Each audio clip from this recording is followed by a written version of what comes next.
Hi all, welcome to my channel. Take 4 egg whites and beat it up. Add powdered sugar, that's half cup, add little at a time. Take 1.5 cups of desiccated coconut.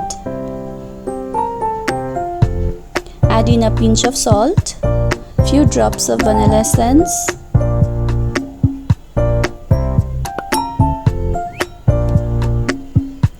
Add 2 tablespoons of all-purpose flour, maida. Mix it well. Make a dough out of it.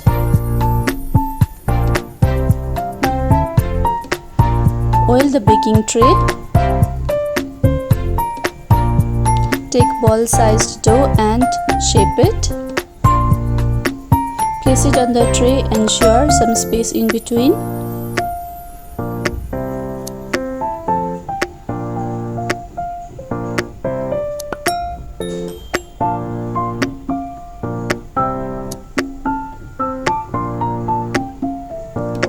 Preheat your oven at 180 degrees Celsius.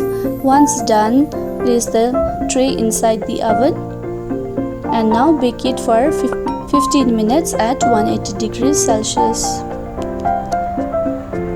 Once it's done, enjoy your coconut macaroons.